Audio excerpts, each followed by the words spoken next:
Bonjour. Je viens de lire que 16 députés malfrats de l'Assemblée nationale camerounaise viennent de créer une union pour le changement.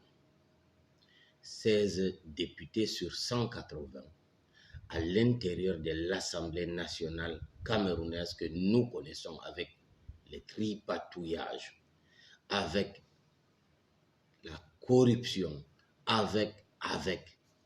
Et ils osent nous dire à nous convaincre à nous que le changement viendra de là. Honorable. Mais vous êtes bientôt à la fin de vos mandats.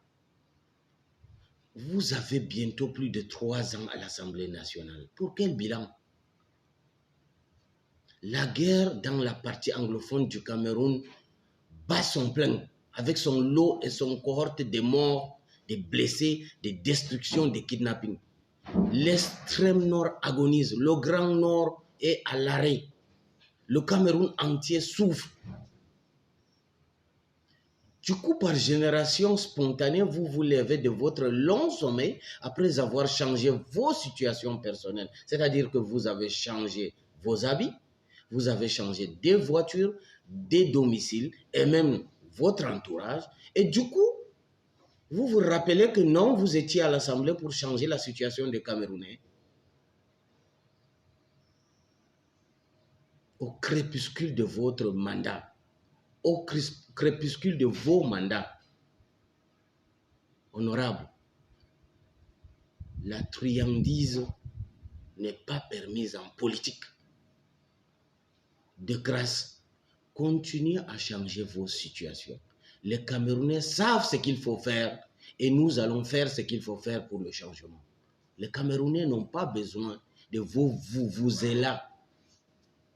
Ce que vous nous avez servi en 2016 est assez suffisant. Question.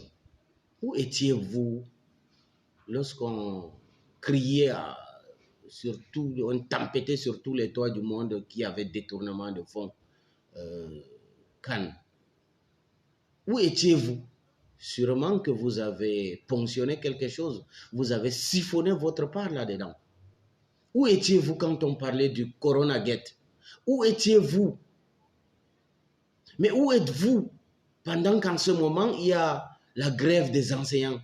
Où êtes-vous pendant que les Camerounais sont sous délestage? Où êtes-vous pendant que tout est cher? Vous voulez créer un changement et faire croire aux Camerounais que ce changement viendra de vous, 16 députés à l'Assemblée nationale. Franchement, vous avez atteint le paroxysme. J'ai dit, les malfaiteurs n'ont pas leur place en politique. Je vous remercie.